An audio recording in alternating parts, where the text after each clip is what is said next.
छोड़ दो, एक्शन जल शक्ति काम करो, नहीं तो कुर्सी छोड़ दो, एससी जल शक्ति काम करो, नहीं तो कुर्सी छोड़ दो, एक्शन जल शक्ति काम करो, नहीं तो कुर्सी छोड़ दो। आदाब। स्ट्रेट लाइन में आप सभी लोगों का बहुत बहुत स्वागत है। अभी हम ठीक पीएचई डिपार्टमेंट के बाहर खड़े हैं और जितने भी कॉन्ट्रैक्टर हैं डोडा के सब आज यहाँ पर धरने पे बैठे हुए हैं और धरने पर बैठने की आखिर वजह क्या है वो सब बातचीत जो है इनसे करेंगे और इन्हीं से हम जानने की कोशिश करेंगे आखिर क्या दिक्कतें जो है इनको यहाँ पर आ रही। सर सबसे पहले आपका नाम? जी जावेद लोन। जावेद जी, आपसे जानना चाहूँगा कि आज जो यहाँ पर प्रोटेस्ट आपका हो रहा है, जितने भी कॉन्ट्रैक्टर यहाँ पर हैं डोडा के, तो जो प्रोटेस्ट है आखिर किस चीज़ को लेके यहाँ पर? देखिए ये 18-19 की कहानी है। 2018-19 से जब से लैंग्वेजिंग स्कीम जो है जम्मू कश्मीर में लॉन्च की है इन्होंने, उसके बाद की ये सारी कहानी है। इन्होंने क्या किया है कि लैंग्वेजिंग में इन्होंने जब देखा कि इसमें फंडिंग हो रही है, पैसा जो है वो आ रहा है, इन्होंने फटाफट टेंडरिंग प्रोसेस शुरू की और टेंडर लगा दिए और फटाफट से इन्होंने एक ही रात में इन्होंने 100-150 टेंडर निकाल दिए क्योंकि पैसा पड़ा था। और जब ठेकेदारों ने ज़मीन पे काम किया और जब जेईज ने उनका बिल सबमिट किया तो बाद में ठेकेदारों को पता चलता है कि इन प्रोजेक्टों की तो टेक्निकल सैंक्शन है ही नहीं, किसी का टेक्निकल सैंक्शन नहीं है, किसी का अकॉर्ड नहीं है। तो उस चलते उनकी पेमेंटें जो हैं वो रुक गई क्योंकि एससी जो जल शक्ति है वो उधमपुर में बैठा है। डोडा की जो एससी पोस्ट है वो खाली पड़ी है पिछले कई महीनों से और आज हमें ये बताते हैं कि जब तक ना एससी डोडा यहाँ कोई आएगा, नया कोई बंदा आएगा जिसके साथ हमारा तालमेल होगा, तब तक आपकी पेमेंटें वागुदार रिलीज नहीं होंगी। तो आप बताइए इस माहौल में हम 18-19 से जो हम मकरूज हैं बैंकों के, हमने कर्जे लिए हुए हैं, हमें जो अलाटमेंटें हैं वो प्रोवाइडिंग लेइंग फिटिंग की हैं, यानी पाइप्स हमने खुद अपने जेब से खरीदनी है। 20-20, 25-25 लाख की हमने पाइपें लाई हैं और आज हमें काम ज़मीन पे काम करने के बाद हमें पेमेंटें नहीं मिलेंगी तो हम धरना नहीं देंगे तो और क्या करेंगे। आज तो हम पुरअमन धरना एहतजाज कर रहे हैं। आने वाले एक हफ्ते के बाद, जैसे बेग साहब ने बताया, बोरू साहब जो हमारे एसोसिएशन के प्रेसिडेंट है डिस्ट्रिक्ट डोडा के, उन्होंने यहाँ वार्निंग दी है, चेतावनी दी है इस डिपार्टमेंट को कि एक हफ्ते का अल्टीमेटम है आपके पास, आप अपने कागजी लवाजमात जो हैं वो पूरे कीजिए, नहीं तो हम सड़कों पे अपनी फैमिलीज के साथ आ जाएंगे। तो उससे अलावा मैं आपसे जानना चाहूँगा कि जो एक्शन की पोस्ट आप बोल रहे हैं अभी यहाँ पर खाली है, तो कितने टाइम एससी की पोस्ट जो यहाँ पर खाली है, तो कितने टाइम से वो यहाँ पर? 6 महीने से कोई यहाँ एससी नहीं है और हमें ये सुनने को आता है कि आज कल परसों जो है ये एससी आएगा। एससी एलजी का काम है, वो एलजी एडमिनिस्ट्रेशन का काम है, किसको एडिशनल चार्ज देती है, किसको किससे चार्ज लेती है। ऐसा नहीं है कि उधमपुर में एससी बैठा हुआ है और वो डोडा का काम नहीं कर सकता है। फिर उसको एससी बनाया क्यों है? गवर्नमेंट को पता है कि एडिशनल चार्ज देके भी काम लिया जा सकता है। तो आखिर क्यों जो इनको 2-2 चार्ज दिए जाते हैं जब वो दोनों जगह पर नहीं पहुंच पाते? देखिए असल में ऐसा भी नहीं है कि इंजीनियरों की कमी है। इन्होंने टेक्निकल असिस्टेंट्स जो हैं हमारे जो एससी बने हुए हैं, जिन्होंने वो ग्रेड कवर किया है, उन बेचारों को उन टीओ लगाया हुआ है। हमें नहीं पता है गवर्नमेंट का क्या है। गवर्नमेंट एम्प्लॉयमेंट जनरेट कर रही है। प्राइवेट रिटायर्ड जो हमारे कुछ इंजीनियर, अभी नरेगा में इन्होंने एक फरमान जारी किया था कि रिटायर्ड इंजीनियर जो हैं वो वापस आ जाएं और यहाँ जो अनएम्प्लॉयड इंजीनियर है, जो बच्चा पॉलिटेक्निक से या इंजीनियरिंग कॉलेज से निकल के बाहर आ रहा है, वो कहाँ जाएगा? खैर ये एक अलग इशू है। हमारा मसला सिर्फ इतना है कि हमने जो काम किए हैं ज़मीन पे हमारी पेमेंटें दे दें और हमें इनके साथ ना रिश्तेदारी है ना कोई ज़मीन का बंटवारा है। हमने इनको अल्टीमेटम दे दिया है कि एक हफ्ते के अंदर हमारा ये मसला जो है वो हल होना चाहिए। आखिर कितनी जो है लायबिलिटी अभी तक पेंडिंग है? 15-20 करोड़ के आसपास हम 50-60 ठेकेदार हैं जिनकी लैंग्वेजिंग में या बाकी हेड्स में जो है ये पेमेंट पेंडिंग है हमारी। मेन मसला जो है वो कागजी लवाजमात का है। कागज़ पूरे नहीं है इनके, किसी भी अलाटमेंट का जो है कागज़ पूरा नहीं है। किसी में पाइप डिज़ाइन चार्ट नहीं होगा, किसी में साइट प्लान नहीं होगा, किसी में कोई और नुक्ता जो है वो एससी निकालता है। अब ऐसा भी नहीं है कि जो है ये काम नहीं चलता। एससी को भी थोड़ा सा देखना, ये इंजीनियरिंग है, ये मेडिकल साइंस नहीं है जहाँ आपको पैरास्टामोल देनी है तो पैरास्टामोल ही देनी है। ये इंजीनियरिंग है, फील्ड का काम है। फील्ड में कैसा टर्न है, कैसा एरिया है, उसको साथ इंजीनियर बनाया इसलिए जाता है कि वो फील्ड में जाके फैसला ले। और कई जगह फील्ड में इंजीनियर्स को अपने डिज़ाइन को, अपने एस्टिमेट को, अपने प्लान को चेंज भी करना पड़ता है, इसीलिए उसको इंजीनियर बनाया जाता है। यहाँ पता नहीं किन एक्सचेंज को, किन एससीज को इन डिपार्टमेंटों में प्रमोशनें मिली हैं जो लकीर का फ़कीर हैं। वो बोलते हैं कि ये कागज़ चाहिए भाई, चाहिए, वो बने या ना बने वो कागज़ चाहिए भाई। आपको जब काम ज़मीन पे हो गया, ठेकेदार ने जब काम कर दिया, जेई ने बिल सबमिट किया, जेई ने सर्टिफिकेट लगा दिया, तो फिर आप उन कागजों को क्या, उनसे क्या आपको मिलेगा? तो आखिर क्या वजह रहती है? क्योंकि जितने भी काम जो है ग्राउंड पे ठेकेदार ही करते हैं, जो कोई भी काम हो, लेकिन क्या वजह रहती है कि ठेकेदार की ही पेमेंट जो है आखिरकार बंद कर? देखिए असल मसला ये है कि जल शक्ति डिपार्टमेंट को जो है वो स्टोर जो है इनका आज की डेट में खाली है।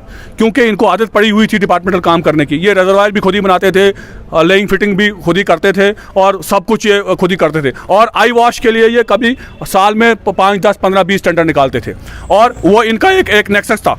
ये नीचे से लेके, जैसे बेग साहब ने कहा कि कमिश्नर सेक्रेटरी का जो बिहेवियर, बेग साहब के हमारे बुजुर्ग हैं बेग साहब, यहाँ एक आवाज़ पे बेग साहब की एक आवाज़ पे कॉन्ट्रैक्टर एसोसिएशन और सारे ठेकेदार यहाँ जमा हो जाते हैं इनकी एक कॉल पे। और इनके साथ जो बदसलूकी कमिश्नर सेक्रेटरी ने सेक्रेटरीट में की है उससे ये साफ जाहिर होता है कि ये बॉटम टू टॉप जो है मिले हुए हैं। ये चाहते हैं, ये गवर्नमेंट को मजबूर करना चाहते हैं कि दोबारा से आप सप्लाई स्टोर रूम में दो और दोबारा से हमारा जो नेक्सस था, जो हमारा जो फील्ड में वो चलता था, किसी को भी काम डिपार्टमेंट करती थी वो डिपार्टमेंट ही करे। हाँ, असल में मकसद ये है इनका, ये बॉटम टू टॉप मिले हुए हैं। इन्होंने एक ही बात की हुई है कि ठेकेदारों को तंग करो, वो धरना दें, वो प्रोटेस्ट करें, वो रोड ब्लॉक करें और आने वाले टाइम में जो है गवर्नमेंट जो है वो फैसला ले कि नहीं, जल शक्ति जैसे पहले चलता था वैसे ही चलने दो। तो हमारे साथ बेग साहब भी जुड़े, इनसे भी बातचीत करेंगे। बेग साहब, आपसे भी जानना चाहूँगा जो लाइबिलिटी का इशू अभी आ रहा है काफ़ी सालों से, तो किस हद तक जो प्रोटेस्ट अब कंटिन्यू यहाँ पर लगा रहेगा? देखो, मेरे एक जिम्मेदार कॉन्ट्रैक्टर एसोसिएशन के एक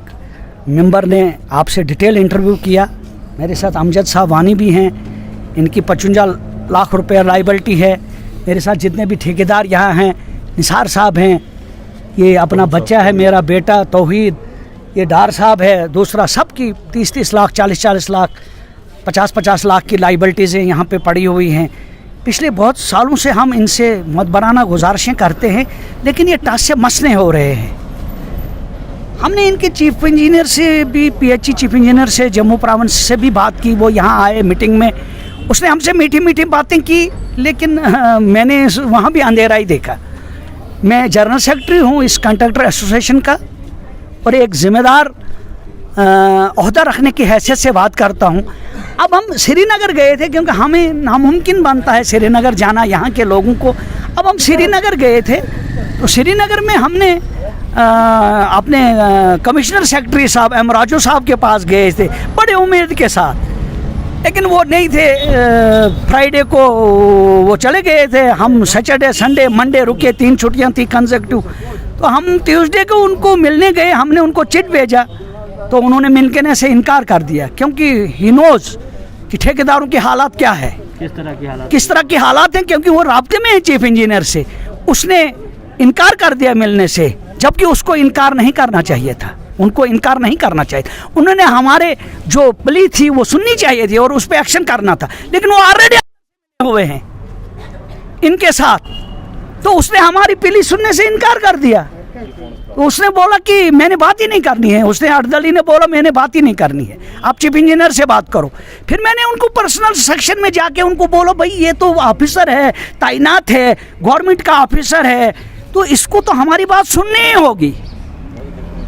तो थोड़ा सा वो पिए गया उनके यहाँ अंदर, बोलो जी ये ऐसे ऐसे बात करते हैं। फिर मैं बुलाया मुझे, तो मुझे बोलने लगा आपने क्या शोर मचाया। तो मैं बड़ा खामोश हो गया। उन्होंने उंगली उठाई मेरी तरफ, तो मैंने बोला कि अगर आपने एक उंगली मेरी तरफ उठाई तो अपनी तरफ आपको 4 उंगलियां हैं। मैंने वहीं मुंह पे बोल दिया उनको।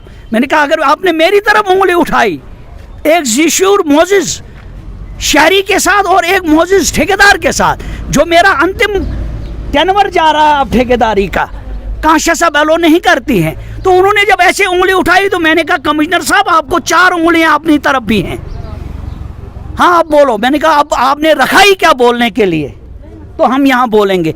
वो भी अंदर से मिले हुए हैं, इन्होंने हमारा सबने गला घोंटा है इकट्ठे मिलजुल कर। और हम जितने भी हैं बैंकों के कर्जदार हैं, हमने लिमिटें ली हुई हैं, लाखों रुपया हम पे कर रहे हैं इंटरेस्ट। इनको लास्ट अल्टीमेटम है हमारा ये कि आप अपने उसूलों को ठीक करो और हमारे ठेकेदारों को ये लैंग्वेजिंग्स की पेमेंट जो है, चाहे वो कोई भी स्कीम है, चाहे उद्यानपुर लैंग्वेजिंग है, चाहे वो रुति पत्रना है, मरमत हो, कोई भी हो, ईस्ट वेस्ट नॉर्थ शोर, पूरा जो भी इस डिवीजन के अंदर आता है इनको पेमेंट कर दीजिए, बस हमारी इतनी ही विनती होगी। तो एक चीज़ जानना चाहूँगा कि इतने सालों से आपकी जो है पेमेंट बंद है, तो किस तरह जो है घर का खर्चा जो पूरा कर पाते हैं? वो रोबी जानता है बेहतर।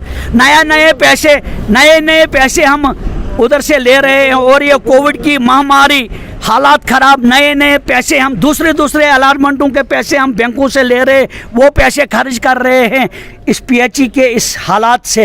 ये बहुत बड़ा डिपार्टमेंट है पीएचई, लेकिन इनको जो आदत थी वो इनकी आदतें खराब हो गई थी। वो जो ही गवर्नमेंट ने सुधारने की कोशिश की तो इनको वो छाले पड़ गए हाथों में, मुंह में, पैरों में। छोड़ दिया। अब आप अमजद साहब से थोड़ा सा राब्ता। अब मैं आपको बोलूँगा, हम आरएनबी में भी काम करते हैं लैंग्वेशन का, मेरे पास वहाँ भी लैंग्वेशन का कोई 1 करोड़ का काम।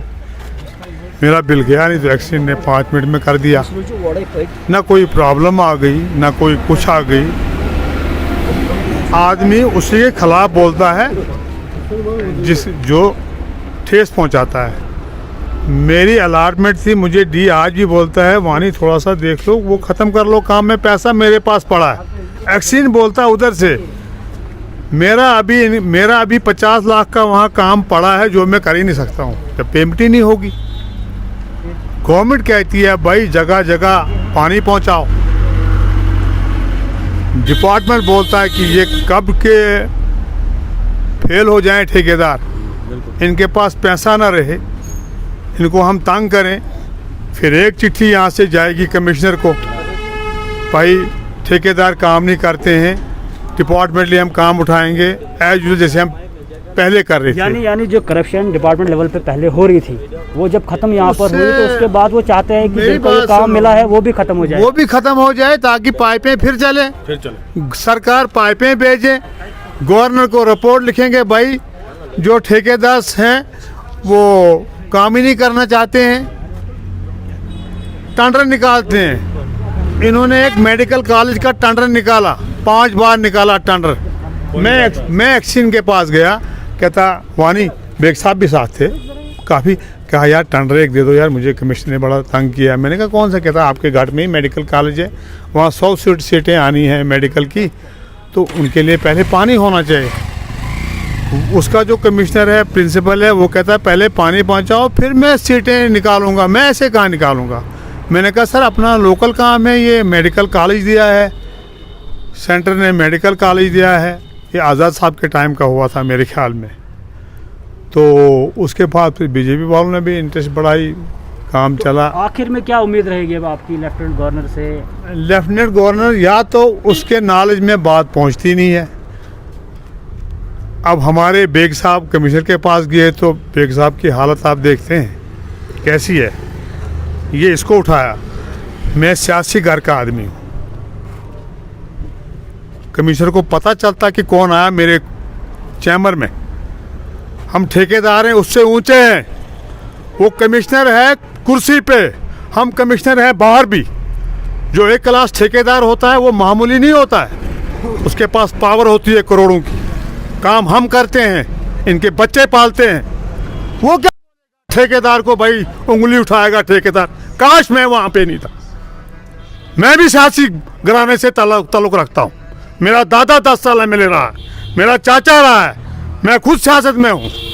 उसको पता चलता, उसको मैं वहीं से गले से पकड़ के बाहर निकालता। उसकी है जब हम यहाँ से डोडा से उसके पास, क्या वो हमारी बात नहीं सुनेगा?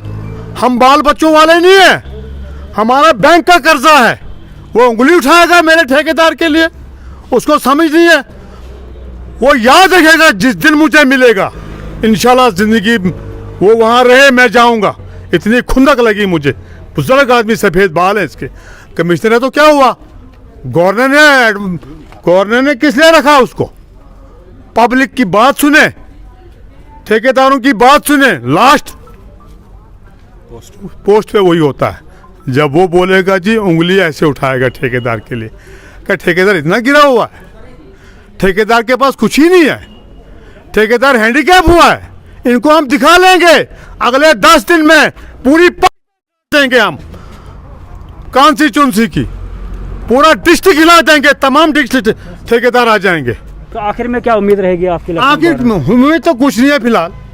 एक्शन के पास जाते हैं, वो कहता है जी आपके कागज पूरे नहीं है। ओ भाई हमने कागज पूरे करने, कागज तो आपने पूरे करने। टेक्निकल पहले होनी चाहिए, अकॉर्ड पहले होना चाहिए। अलॉटमेंट देते हैं हवाई, इनको पता है, इनको फिर ठेकेदारों को तंग करेंगे। हाँ कि आपकी टेक्निकल ही नहीं है, चलो भाई पीछे पीछे।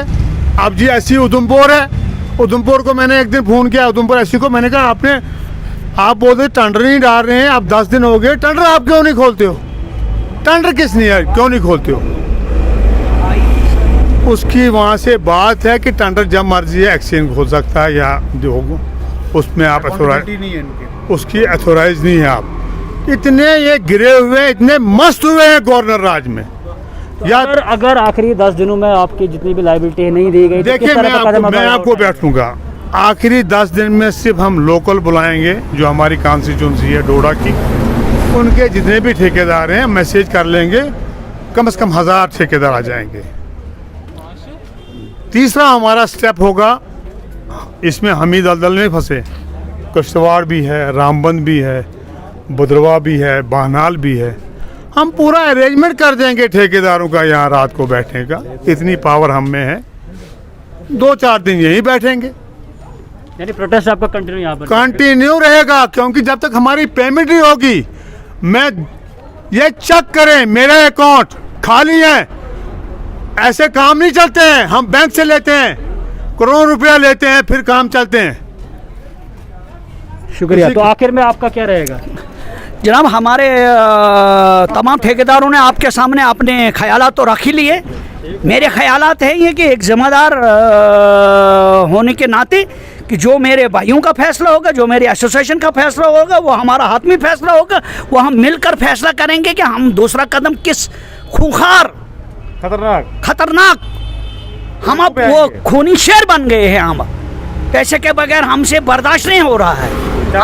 हम हमारा पंजा जो है वो अब शेरों से कम नहीं है, लिहाजा वो जो हम फैसला ले लेंगे वो खतरनाक फैसला होगा। एडमिनिस्ट्रेशन को इससे पहले इस पे नजरसानी करनी चाहिए ताकि कहीं लाइन ऑर्डर की प्रॉब्लम ना हो जाए।